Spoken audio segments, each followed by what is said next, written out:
Have you ever been hypnotised? Being hypnotised is something very real and very scary. Similar to most things, your susceptibility to being hypnotised is on a spectrum. For some, you'll fall easily, for others, never, and it doesn't matter how strong-willed you are, you can fall. So, what happened to Linguini?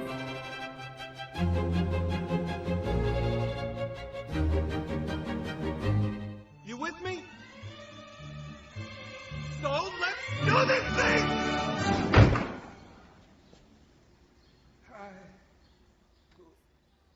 Rattatouillie was a family film about a rat who pulled the hair of a human, named Linguini, and his ability to make him cook delicious meals, since cooking capabilities is one of the many things we take for granted when looking at rats.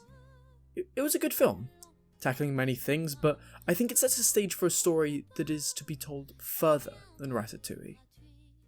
Bastion is a character from Overwatch, a lovely robot that walks around and beeps and boops, but behind this cute beeps and boops there's things that people know him best for. Being a weapon. He's a living gun, with the flick of a switch can transform into a stationary machine turret. He's so nice, so why?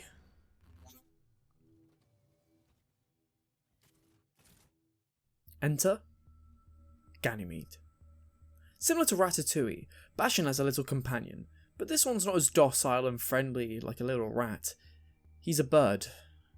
So I pose the question again, would you know if you've been hypnotised? My belief is, Bastion is not actually in control of his actions. My belief is, you don't play as Bastion, but as Ganymede, exacting his choices. Have you ever played Bastion and not tried to kill people? It's hard to understand, but I believe it's quite clear what happened to Rattatouillie. Since most rational people wouldn't let a rat into their house, this is simply because of the repercussions of such actions. Remy was the Elon Musk of his rat generation. Maybe sprinkle in a little bit of Jamie Oliver. Remy had discovered the power behind Neuralink and taken it further. The second Linguini had put Remy on his head. Remy was in control. There is no other explanation. And I'm saying Bastion's the same. He is a robot. A lot of robots speak in Overwatch. Bastion is the only one that can't make sentences, because he's controlled by a bird. And if you actually listen to all of the sounds that he makes, they're the equivalent robot beeps to bird chirps. Humans are the only animal capable of making advanced speech. No other animal is capable, minus birds. But not all birds are capable. It's not about intelligence, it's about biology. Clearly seen by the demonstration of other birds.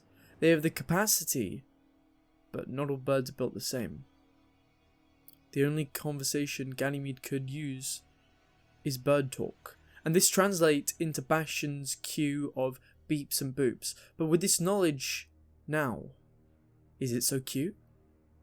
To know that the only communication that he'll ever be able to make, since the bird silenced him, is what the bird forces him to say.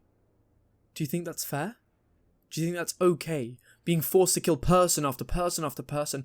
What do you think that would do to someone? Do you think Bastion knows?